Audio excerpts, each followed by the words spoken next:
In today's video, we're going to put your thankfulness on the line and your attitude of gratitude to the test. With dealing with managing difficult relationships. Yo, what is it? You know what it is. This is your boy Levon. Welcome back to Levon Says. And today's video, we're going to be covering managing difficult relationships. But before we get into the video, please like, share, subscribe, hit that bell notification so you'll always be notified upon my next uploaded video. All right, let's get into it. It is to a man's honor to avoid strife, but every fool is quick to quarrel. Proverbs 20:3. I want to talk to you about a couple of dudes, one named Alex and one named Trey. Alex was well known in the business community. He was adventurous, self-taught, ingenious entrepreneur. Alex also had significant influence, or political capital, if you will, in the workplace within the community. Now, when Trey, a new associate director, arrived, he became Alex's personal project. Alex's mission was to become the new staff member's direct mentor. He taught Trey the company's history, core values, mission, tribal rituals, and taboos. You know, actually the two had some wonderful times together over lunches and visiting each other's homes. But after a few months, Alex started making certain requests of Trey.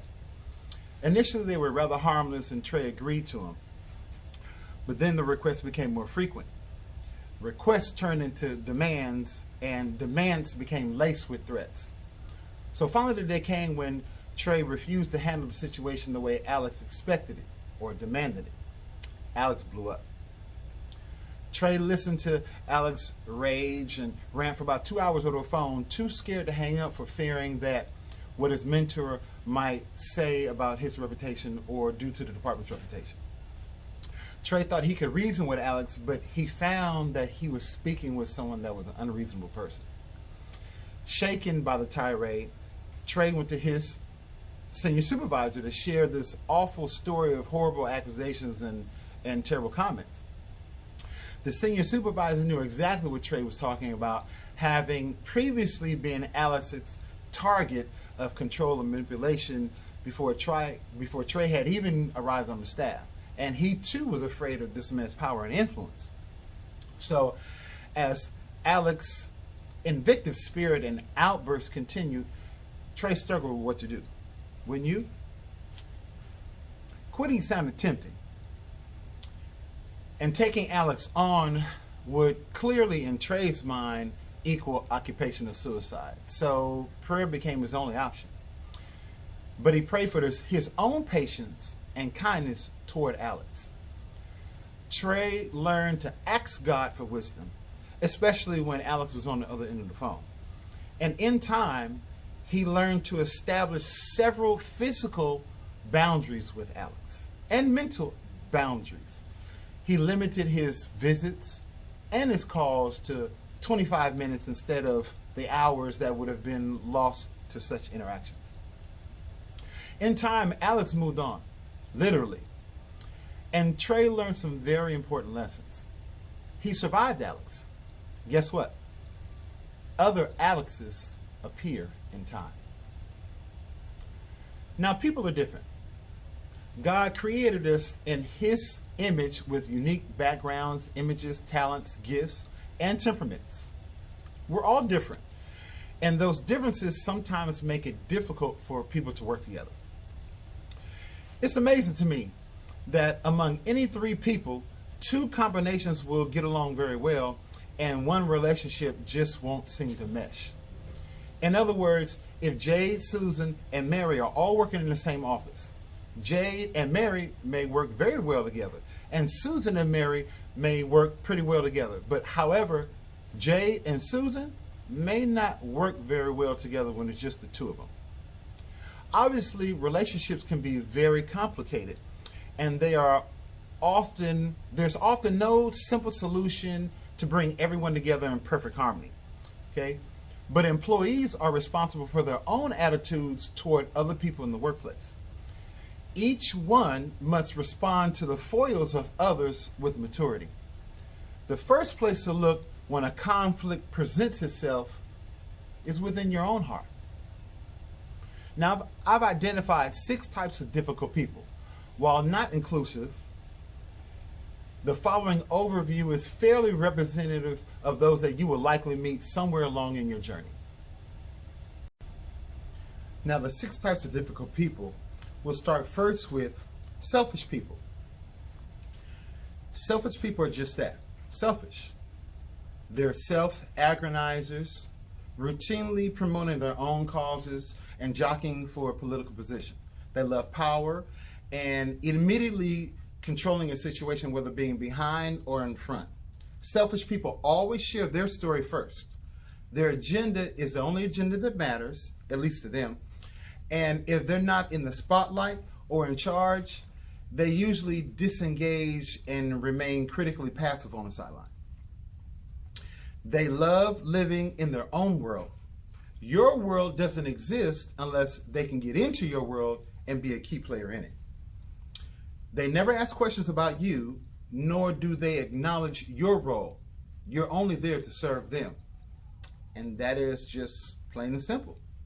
In time, other people begin to see the lack of integrity and legitimacy in selfish people's exaggerated claims. Something's not believable. They just can't be fully trusted. Your resolve is you will most likely not change their hearts, minds, or behaviors, but love them, pray for them, seek ways to sincerely and earnestly honor them. Now, set careful boundaries so you will not be manipulated or controlled by their self-seeking agenda, and forgive. Now, the next set of people are apathetic people, or who I call leeches. We've all heard someone occasionally say, "I don't know, and I don't care." Unfortunately, some people really mean that. Such people act as anchors to hold you back. They show no concern about the passion and the mission that's driving you and others forward. Apathetic people show up to events, do the bare minimum, and then exit. They don't speak other than privately to others. Though not overt troublemakers, their negative attitude eventually begins to drain the enthusiasm of others. Our resolve is to spend time with these people, ask questions to discover their personal delights, and encourage them to pursue that area, even if that means going somewhere else or creating something just for that one person. Be patient, be joyful, and give them some of your joy. Now, the next group of people are opinionated people, or the ones I call always got something to say. They usually are right. Just ask them. Exceedingly analytical, they love to ask pointed questions, nearly impossible to answer. They appear to have a predetermined agenda, and they seem to want it to be your agenda as well. You would love to run the other direction, I'm telling you. While at the beginning of interaction, they can appear to hold their cards very close because they're looking for an opportunity to divulge their entire hand. Highly opinionated people are very observant, well-read, and selectively interactive.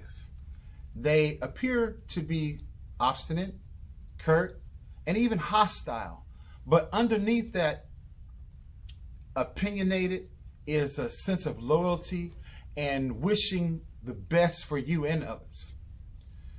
Though they respect the system, they have very little patience for a broken or malfunctioning system. Their answers and solutions will reflect their core values of what's most important to them. Our resolve is to listen to them. Don't blow them off. Seek to understand their core values and understand them. They hold these opinions for a reason. Now, if they openly disagree with you and ask tough questions, work with them together to explore options to expand their opinions. Humbly resolve that they may just be right, but use that input to further the mission. And if they're wrong, or if their opinion is not conducive with the department, agree to disagree and move on with respecting one another's point of view. Now, the next set of people are bitter people. Bitter people are those who haven't got what they wanted in the past or what they hope to find or achieve in the present.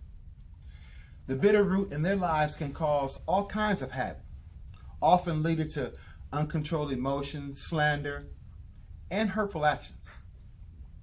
In many cases, bitter people are self-perceived victims of their own environment or circumstances. They're highly competitive. They often feel envy and jealous of their best friends or those around them who appear to be successful, and to the point that they carry grudges and become angry. With bitter people, there's something missing. And while we cannot fill that void, we can pay kind attention and share the fruit of God's Spirit. Our resolve is invite bitter people into our world. Help them to make new discoveries and find new joys. Let them know that they can move forward from the lost and that there is more to life than trying to reclaim the past. Treat them as valued partners of the team. Let them see their contributions. Assist them in discovering their giftedness and their place in the work family. Honor them and bless them. And with that, I'm going to end today's video. Let me say thank you. Second, thank you. And thirdly, thank you for joining me in today's video. Please look forward to the next video in dealing with managing difficult relationships and how we can have victory in this area. We'll continue with the rest of the difficult type people and we'll summarize the video. Also, please look out for Lamele E clothing line, which is coming very soon. It's hot, it's fire, and I really think you're going to like it. If you go to my YouTube page and subscribe to my YouTube, and then DM me subscribe, you'll be in the running for a free Lamele E t-shirt. Trust me, you're going to want one of these t-shirts. Lamele E is what this channel stands for, and it is my channel's creed. It means love, uplift, motivate, inspire, learn, laugh, encourage, and enlighten. So, one love to you all. Please like, share, subscribe, hit that bell notification button so you'll always be notified upon my next video upload. Lamele E, one love, and I'm out.